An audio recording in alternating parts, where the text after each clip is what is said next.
चलिए ले आइए और यहाँ ले आइए आराम से, आप कर दीजिए।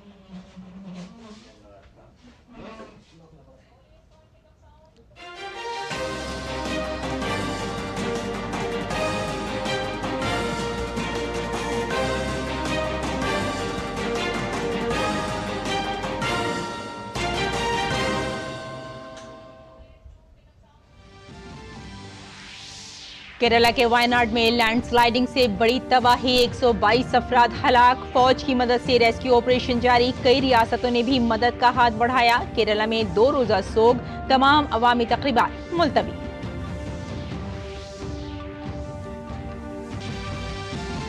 वजीर खजाना निर्मला सीतारमण राज्यसभा में बजट पर बहस का आज देंगी जवाब, जबकि लोकसभा में रेलवे ग्रांट के मुतालबात पर जारी रहेगी बहस।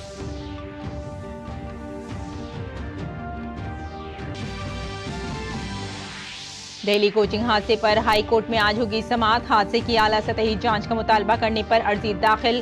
दिन रात एहतिजाज कर रहे यूपीएससी तलबा, अपने साथियों की मौत के लिए किया इंसाफ का मुतालबा।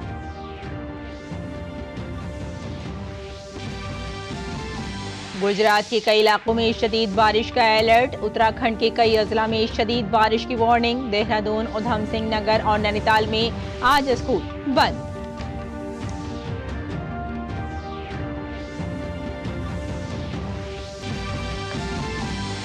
इसराइल ने गोलान की पहाड़ियों में 12 बच्चों की हलाकत का बदला ले लिया। बैरूत हमले में हिजबुल्लाह के सीनियर कमांडर फवाद शुक्र को मारने का दावा, 3 शहरी भी जाँ बहक।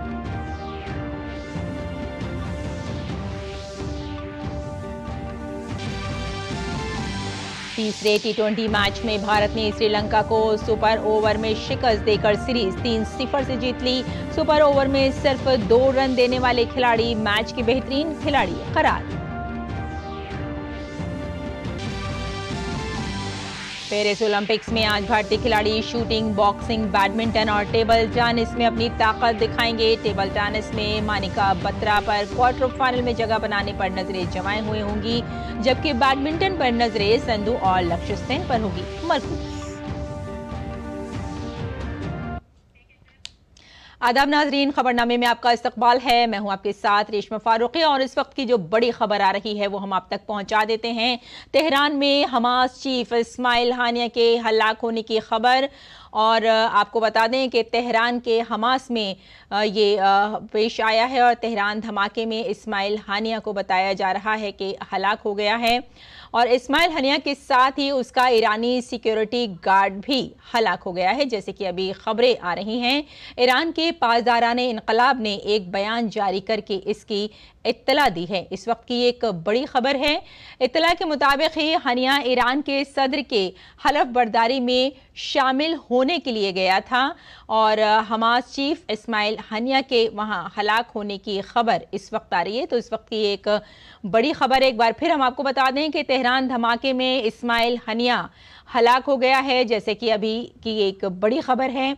और इस्माइल हानिया के साथ ही उसका ईरानी सिक्योरिटी गार्ड भी हलाक हो गया है। इस वक्त की ये एक बड़ी खबर, और ईरान के पासदाराने इनकलाब ने एक बयान जारी कर इसकी इत्तला दी है कि तेहरान में हमास चीफ इस्माइल हानिया हलाक हो गया है। और आपको बता दें कि तेहरान धमाके में इस्माइल हानिया हलाक और साथ में उनके ईरानी सिक्योरिटी गार्ड भी हलाक, उसको भी बताया जा रहा है। आइए अब अगली खबर की जानिब बढ़ते हैं। केरला के वायनाड लैंडस्लाइडिंग में मरने वालों की तादाद मुसलसल बढ़ रही है। इस आफत में अब तक 122 अफराद के हलाक होने की इत्तला है। इनमें से 116 लोगों का पोस्टमार्टम किया जा चुका है। दूसरी तरफ फौज, फिजाइया, एनडीआरएफ और डिजास्टर रिस्पांस फोर्स की तरफ से मुसलसल राहत और बचाव का काम जारी है। ताहम इमदादी कामों में मसरूफ टीमों को बारिश की वजह से मुश्किल चैलेंजेस का सामना करना पड़ रहा है। रियासती हुकूमत की तरफ से राहत पहुंचाने की हर मुमकिन कोशिश की जा रही है। केरल के वजीर आला पिनरई विजयन ने रात देर गए एक आला सतही मीटिंग बुलाई, जिसमें वायनाड में लैंडस्लाइडिंग के बाद बचाव कार्रवाइयों में तालमेल और पहाड़ी जिले में बड़े पैमाने पर मजीद बचाव और राहतकारी इक़दामात पर तबादला ख्याल किया गया। मीटिंग में वजीर आला ने इमदादी कार्रवाइयों और मरकजी हुकूमत के इदारों के साथ तालमेल, डिजास्टर रिस्पांस फोर्स की तैनाती और रिलीफ कैंपों में सेहत, हिफाजती तदाबीर और दीगर सहूलियात पहुंचाने का जायजा लिया। महकमा मौसमियात ने पेशगोई की है कि आने वाले दिनों में वायनाड में मौसम मजीद खराब हो सकता है। महकमा मौसमियात ने वायनाड में शदीद बारिश का रेड अलर्ट और मल्लापुरम, कोझिकोड और कन्नौर अजला के लिए ऑरेंज अलर्ट जारी किया है। और आइए अब अगली खबर की जानिब बढ़ते हैं और बता दें आपको एक बार फिर कि केरला के वायनाड लैंडस्लाइडिंग के हादसे के बाद एनडीआरएफ के जवान मुतासिरा लोगों की मदद के लिए नदी पर आरजी पुल बना रहे हैं और पुल बनाकर बचाव और राहत के कामों में तेजी लाने में मसरूफ हो गए हैं।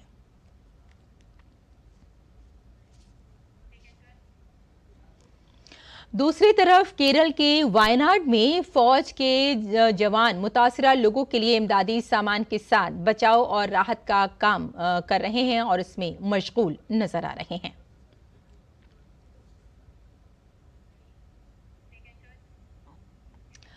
दरियासना केरला के वायनाड समेत कई अजला में मूसलाधार बारिश का अलर्ट जारी किया गया है। सूरत हाल को देखते हुए वायनाड, मल्लापुरम, कोझिकोड, कासरकोड समेत कई अजला में आज स्कूल और कॉलेज बंद रहेंगे। महकमा मौसमियात के मुताबिक मल्लापुरम, कोझिकोड, वायनाड, किन्नौर और कासरकोड में शदीद बारिश का अलर्ट जारी किया गया है, जबकि पालक्काड, थ्रीसौर, एर्नाकुलम, इडुक्की, कोट्टायम, अलाप्पुझा और दूसरे इलाकों में बहुत ज्यादा बारिश हो सकती है। कोल्लम और तिरुवनंतपुरम में शदीद बारिश का इम्कान है। केरला के कई इलाकों में इस वक्त 50 किलोमीटर फी घंटे की रफ्तार से हवाएं चल रही हैं।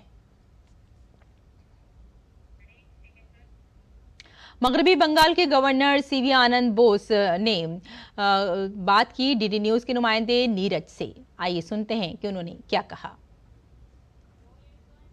पश्चिम बंगाल के राज्यपाल इस समय हमारे साथ हैं, जो खुद केरल पहुंचे हैं, वायनाड भी पहुंच रहे हैं। एक बड़ा हादसा हुआ है जिसमें कई लोगों की जो जान है वो चली गई है।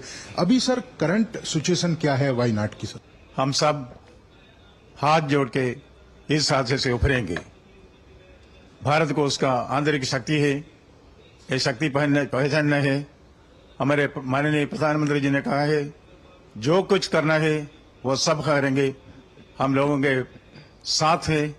आपको लगता है कि इस समय सबसे ज्यादा जरूरत किस बात की है ताकि जो लोग फंसे हुए हैं उनको हेल्प हो सके?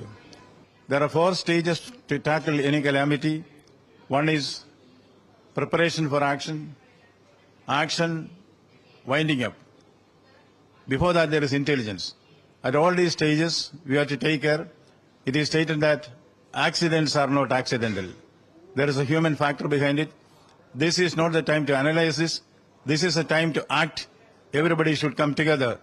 आपने रक्षा मंत्री से भी बात की, प्रधानमंत्री से भी बात की। प्रधानमंत्री ने क्या बोला जब आपने बात करी? Every action is being taken and we will no stone unturned in tackling the issue in the best possible manner. Thank you. तो ये थे हमारे साथ पश्चिम बंगाल के राज्यपाल, जो बता रहे थे कि केंद्र सरकार के द्वारा जो भी हर संभव मदद होगी वो केरल पहुंचाई जाएगी और इस समय सबसे ज्यादा जरूरत इस बात की है कि वहां रेस्क्यू चलाया जाए और जो लोग फंसे हुए हैं उनको सुरक्षित निकाला जाए। कैमरामैन मोहित उइके के साथ नीरज सिंह, डीडी न्यूज, केरल। वायनाड में लैंडस्लाइडिंग की वजह से चारों तरफ सिर्फ तबाही ही तबाही नजर आ रही है। यह अंदाजा लगाना बहुत मुश्किल है कि इस इलाके के दोबारा बहाल होने में ज्यादा वक्त लगेगा। केरला के वजीर आला पिनरई विजयन ने इस सानी पर रियासत में 2 दिन के सरकारी सोग का ऐलान किया है। अवामी प्रोग्राम और तकारीब वहां मुलतवी कर दी गई हैं। चारों तरफ तबाही नजर आ रही है। केरला बैंक ने chief minister disaster relief fund में 50 लाख रुपए का ताउन भी दिया है। और कोचिंग इंटरनेशनल एयरपोर्ट ने 2 करोड़ रुपए और तमिलनाडु के CMM के स्टालिन ने 5 करोड़ रुपए के इमदाद का वादा किया है। वजीर आला ने सोग के दौरान कौमी परचम निस्फ सर निगू करने की भी दरख्वास्त की है।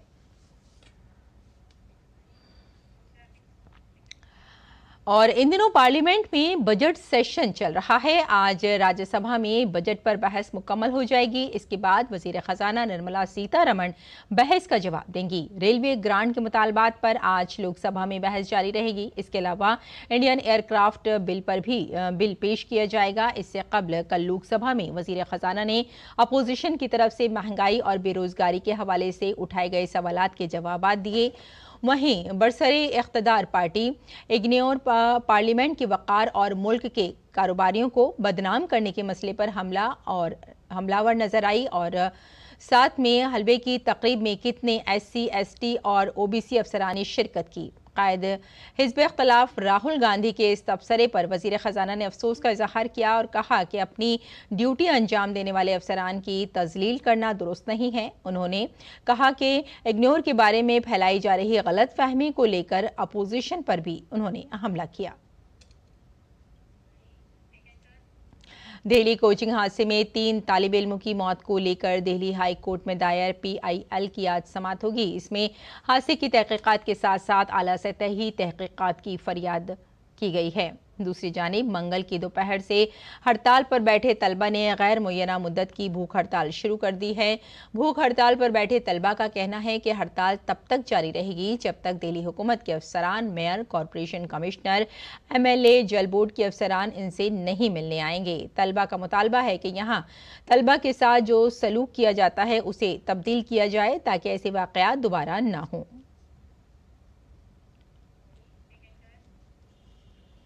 दिल्ली के लक्ष्मी नगर में बड़ी तादाद में कोचिंग इंस्टीट्यूट हैं, जहां बड़ी तादाद में नौजवान अपना मुस्तकबिल संवारने के लिए आते हैं। यहां ज़्यादातर नौजवान चार्टर्ड अकाउंटेंट की कोचिंग लेने आते हैं। यहां भी जब DD न्यूज़ की टीम जायज़ा लेने पहुंची तो नौजवानों के साथ मुकामी लोगों ने इन कोचिंग इंस्टीट्यूट की खामियों की निशानदेही की। आइए डालते हैं इस पर एक नज़र।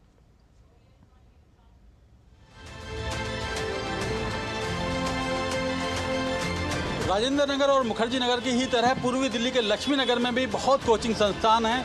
यहाँ क्या है कोचिंग संस्थानों में दिक्कत, आइए जायजा लेते हैं।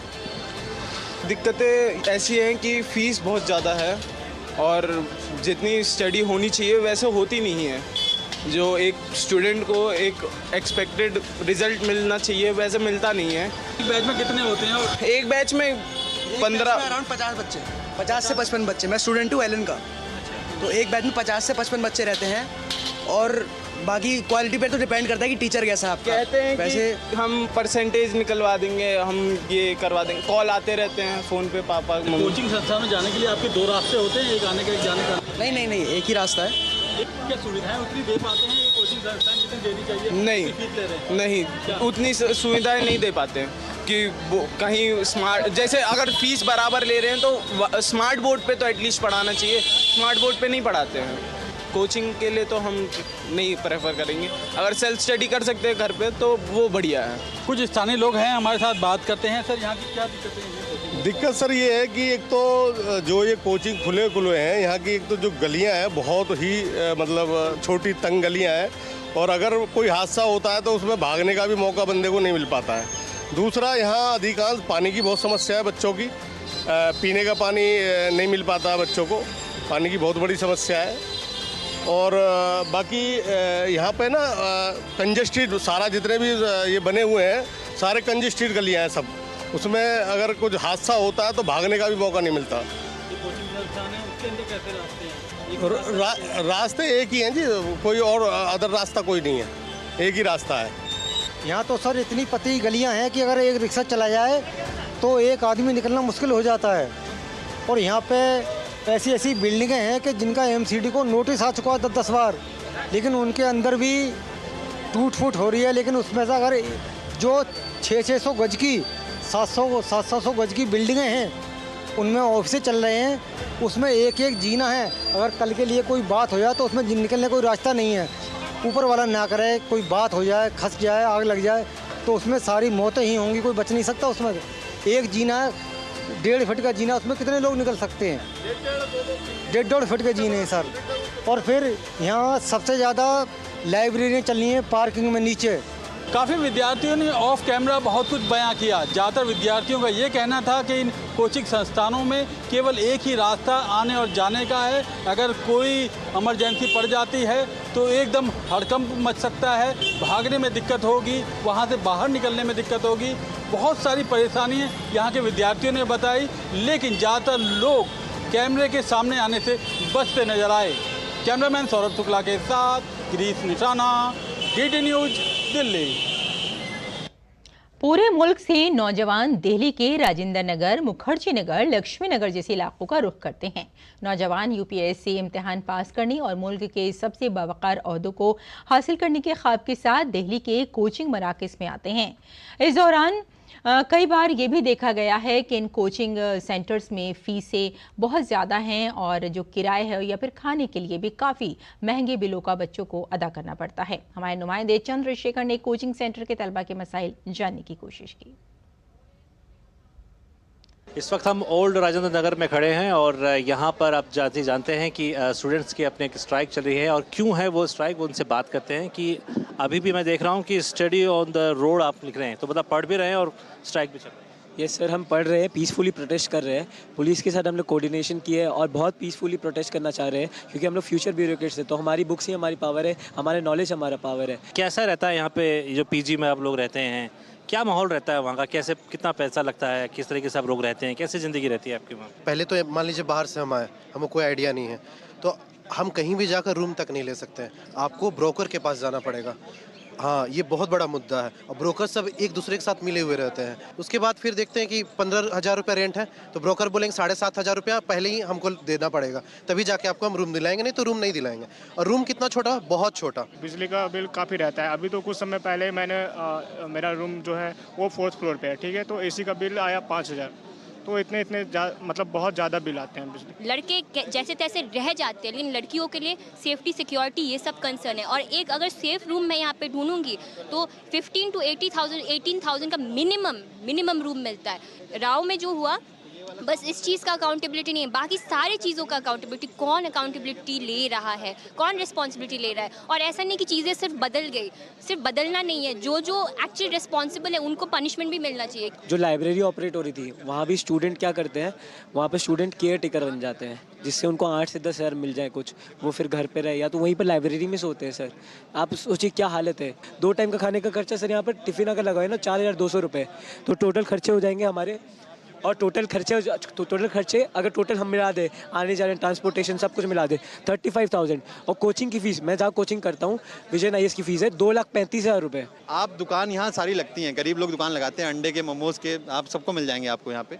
वो क्या कहते हैं, MCD वाले आते हैं, हर वीकेंड पे उठा के हटा के चले जाते हैं। आपको ये बिल्डिंग नहीं दिखाई दे रही है यहाँ पे, जो नीचे क्या कहते हैं -2 फ्लोर पे खोल रखी है, आपने ऑथराइजेशन कैसे दे दिया? एक क्लास में 500 से 700 बच्चे बैठ रहे हैं, सब इसीलिए आए हैं ताकि सबको टीचर के सामने बैठकर टीचर का चेहरा देखकर वहाँ पर पढ़ाई कर सके क्लासरूम में। यानी कि गांव से आने के बाद शहर में क्लासरूम में जाने के बाद भी टीवी से पढ़ाई करना है। तो जब हमको टीवी से ही पढ़ाई करना है तो लोग इतने पैसे खर्च करके रह रहे हैं। स्टूडेंट के सामने सबसे बड़ी समस्या यही है कि वो पढ़ाई पर ध्यान दे या फिर वो अपने पूंजी जिस प्रकार से वो जुटा सकता है इन तमाम रेंट्स को देने के लिए, चाहे वो मोटी मोटी कोचिंग की फीस हो या फिर और तमाम जो मूलभूत सुविधाएं हैं उसको चाहिए, उसकी बात हो। जो दुश्वारियां हैं वो हमने आपको दिखाई। कैमरामैन विनोद ओझा के साथ चंद्रशेखर, DD न्यूज़, दिल्ली। महकमा मौसमियात ने उत्तराखंड में 31 जुलाई की रात से 1 अगस्त तक रियासत के तमाम अजला में हल्की से भारी बारिश की पेशगोई की है। महकमा मौसमियात ने टिहरी, देहरादून, पौड़ी, बागेश्वर, चंपावत, नैनीताल और उधम सिंह नगर के लिए रेड अलर्ट जारी किया है। महकमा मौसमियात ने आवाम से होशियार और मोहतात रहने की अपील की है। मुल्क के कई हिस्सों में बारिश के बाइस तशवीशनाक सूरत हाल है। गुजरात में गुज़िश्ता 10 दिनों से जारी बारिश से कोई राहत की उम्मीद नहीं है। महकमा मौसमियात ने आज रियासत में तेज़ बारिश की पेशगोई की है। सौराष्ट्र के बाद अब महकमा मौसमियात ने वस्ती गुजरात के वडोदरा और अहमदाबाद अजला में शदीद बारिश के हवाले से अलर्ट जारी किया है। बारिश की वजह से गुजरात के कई इलाकों में सैलाब जैसी सूरत हाल है। हिंदुस्तान में मुनक़िदा 40वां आलमी सकाफती विरसा कमेटी का इजलास इख्तिताम पसीर हो गया। पहली बार हिंदुस्तान ने आलमी सकाफती विरसा कमेटी की मेज़बानी की। इस साल का भारत मंडपम में मुनक़िदा इजलास एक तारीखी रहा। 24 नए मकामात को आलमी सकाफती विरसे की फहरिस्त में शामिल करने की मंजूरी दी गई और हिंदुस्तान ने यूनेस्को के आलमी सकाफती विरसे के मरकज़ को 1 मिलियन के अतिया का भी ऐलान किया है। आलमी सकाफती विरसा कमेटी का 46वां इजलास कामयाबी के साथ इख्तिताम पसीर हुआ। ये आलमी सकाफती विरसे के तहफ़्फ़ुज़ में एक अहम संग मील साबित हुआ। ये पहला मौका था जब हिंदुस्तान ने इस बावकार बैनुल-अक़वामी कॉन्फ्रेंस की मेज़बानी की। इख्तितामी तकरीब में सकाफत और सियाहत के मरकजी वजीर जनाब गजेंद्र सिंह शेखावत, सदर आलमी सकाफती विरसा कमेटी विशाल वी शर्मा, आलमी सकाफती विरसा कमेटी के चेयरमैन लाजारे एलोंडो आसामो, आलमी सकाफती विरसा कमेटी, यूनेस्को के डायरेक्टर और दीगर मुमताज शख्सियात ने शिरकत की। इस मौके पर प्रोजेक्ट परी पब्लिक आर्ट ऑफ इंडिया का कैटलॉग भी जारी किया गया। वजारत सकाफत के इस प्रोजेक्ट के तहत मुल्क भर के मुख्तलिफ फनकारों के मुख्तलिफ फनपारों और तंसीबात को कौमी दारुल हुकूमत में नुमाइश के लिए पेश किया गया। ये प्रोजेक्ट भारत के भरपूर विरसे से मुतासिर अवामी आर्ट का जश्न मनाता है। सकाफत और सियाहत के वजीर गजेंद्र सिंह शेखावत ने 46वें सेशन की इख्तितामी तकरीब से खिताब किया। Our Honorable Prime Minister of India, Shri Narendra Modi ji, has already announced to contribute $1 million to the UNESCO World Heritage Center. As committed, this grant will be used for capacity building, technical assistance, and conservation of World Heritage sites, especially benefiting Global South countries. 21 जुलाई को आलमी सकाफती विरसा committee के 46वें इजलास का इफ्तिताह वजीर आज़म नरेंद्र मोदी के साथ यूनेस्को के डायरेक्टर जनरल आड्रे अजोली और कई दीगर बैनुल-अक़वामी शख्सियात के साथ हुआ। वजीर आज़म ने कई इक़दामात का भी ऐलान किया जिनका मकसद सकाफती विरसे के तहफ़्फ़ुज़ में आलमी ताउन को बढ़ाना है। बैनुल-अक़वामी मंदुबीन को खुसूसी तौर पर तैयार करदा दौरों और नुमाइशों के जरिए हिंदुस्तान के शानदार तारीखी मंजरनामे की तलाश के लिए मदऊ करना है। सेशन की एक अहम बात आलमी सकाफती विरसे की फहरिस्त में शामिल करने के लिए 24 नए मकामात की मंजूरी थी। इनमें से भारत के मोइदम, आसाम में आहोम खानदान के कदीम मदफून टीले, उनकी तारीखी अहमियत के लिए उन्हें मंजूरी दी गई। इस इजाफे के साथ ही हिंदुस्तान में आलमी सकाफती विरसे की कुल तादाद 43 हो गई है। कमेटी ने आलमी सकाफती विरसे की मुतादिद मौजूदा मकामात की हैसियत का भी जायजा लिया, खास तौर पर उन पर तवज्जो मरकूज की जो खतरे में हैं। इनके तहफ़्फ़ुज़ की हैसियत और इनके तहफ़्फ़ुज़ को यकीनी बनाने के लिए दरकार मुदाखलतों के हवाले से अहम फैसले किए गए। हिंदुस्तान ने यूनेस्को के आलमी सकाफती विरसा मरकज़ को $10 लाख की ग्रांट का ऐलान किया ताकि तरक्की पजीर ममालिक में सलाहियत साजी के इक़दामात और तहफ़्फ़ुज़ के मंसूबों की हिमायत की जाए। सेशन में विरसे के इंतजाम के मुख्तलिफ पहलुओं के लिए वक्फ कई फोरम्स शामिल थे। इनमें यंग प्रोफेशनल्स फोरम और world heritage site managers forum शामिल थे। मरकजी नशिस्त के साथ साथ सकाफती नुमाइश और ज़िमनी तक़रीबात का भी एहतमाम किया गया जिन्होंने भारत के मुतनव्वे विरसे को दिखाया। वजारत सकाफत और आर्कियोलॉजिकल सर्वे ऑफ इंडिया की ज़ेर एहतमाम मुनक़िदा इस मेगा इवेंट में 160 से ज्यादा ममालिक के तकरीबन 2000 लोगों ने शिरकत की। Very good decisions have been made, and we finished meetings in good time. We even afforded a day off, and we've enjoyed our stay in India. We will carry with ourselves very pleasant memories of this great country. The government of India to host this committee in New Delhi. This is the first time for me. I'm very happy to see a lot of sites on the list of World Heritage Committee of UNESCO, and of course the hospitality. Bharat Mandapam में मुनक़िदा इस साल का ये session तारीखी रहा। ये programme काफी शानदार रहा। मशहूर कोर ग्रुप शिलोंग चैम्बर ने अपनी परफॉर्मेंस से सभी मेहमानों के लिए इस शाम को यादगार बना दिया। जया सिन्हा की रिपोर्ट, डीडी न्यूज़ उर्दू खबरें। और आइए अब नजर डालते हैं पेरिस ओलंपिक की खबरों पर।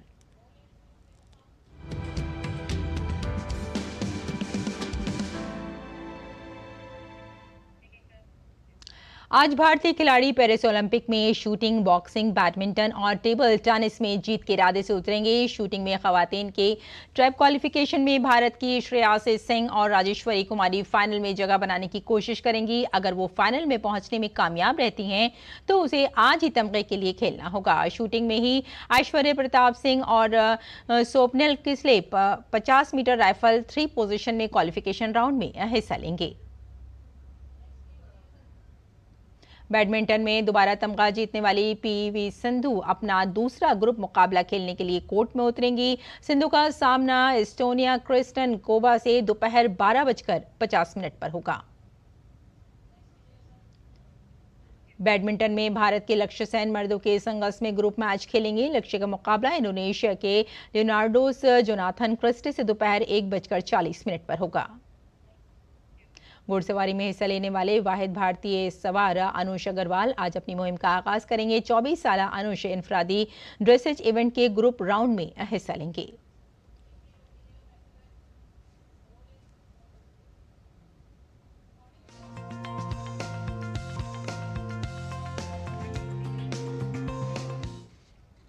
और आइए अखबारात के जायजे में सबसे पहले नाजरीन बात कर लेते हैं कुछ ख़ास खबरों की। वायनाड में लैंडस्लाइडिंग हुई है। ये बात बहुत ख़ास है क्योंकि ज़्यादातर अखबारात ने इसका जिक्र किया है। लैंडस्लाइडिंग से बड़े पैमाने पर वहाँ तबाही की खबरें आ रही हैं और आपको बता दें कि 126,125 अफराद इसमें ज़ख्मी हुए हैं। और गज़ा पट्टी में की बात करें तो 10,000 तलबा और 400 असातिज़ा इसराइली हमलों में शहीद हो चुके हैं। ये ज़्यादातर अखबारात ने इन्हें अपनी शह सुर्खियों में जगह दिया है जो हम आप तक पहुंचा रहे हैं। और आइए अब अगली खबर का रुख कर लेते हैं। वायनाड में जैसे कि अभी हमने बताया आपको, लैंडस्लाइडिंग से बड़े पैमाने पर तबाही हुई है और इसमें कई लोग ज़ख्मी भी हुए हैं और तकरीबन 126 लोग हलाक भी बताए जा रहे हैं। और अगली खबर का रुख कर लेते हैं। यूपी में लव जिहाद पर कानून मजीद सख्त हो गया है और अब उम्र कैद की सज़ा बताई जा रही है और बिल में कई अहम निकात पर तवज्जो मरकूज की गई है। और अगली खबर भी देख लेते हैं। मनरेगा के तहत 100 दिन का काम दिया जाएगा। मरकजी हुकूमत का कहना है मुल्क के तमाम हिस्सों में अनाज ज़ख़ीरा करने के मराकज़ तैयार किए जा रहे हैं। तो नाजरीन, ये था अखबारात का मुख्तसर जायज़ा और आइए अब अगली खबर की जानिब बढ़ लेते हैं। मारूफ गुलकार मोहम्मद रफ़ी का आज यौम वफ़ात है। उन्होंने अपनी सहरंगेज़ आवाज़ से लोगों को अपनी तरफ राग़िब किया। आज भी लोग उनकी जादुई नग़मों से महसूस होते हैं। दुनिया मौसीकी के इस नामवर और शोहरत याफ्ता गुलकार ने अपने फ़नी करियर में तकरीबन 4,516 कई ज़बानों में गीत गाए और बैनुल-अक़वामी शोहरत हासिल की। उन्होंने अनमोल घड़ी, मेला, अंदाज, दीदार, बेजू बावरा, 2 बीघा ज़मीन, देवदास, चोरी चोरी, प्यासा, कागज़ के फूल, तेरे घर के सामने, गाइड, ख़ानदान, जानवर, तीसरी मंजिल, मेरा साया, लैला मजनू समेत तकरीबन 1000 के करीब फिल्मों में उन्होंने गीत गाए और अपनी एक अलग पहचान बनाई। तो नाज़रीन, खबरनामे में फ़िलहाल इतना ही। इजाज़त दें। आदाब।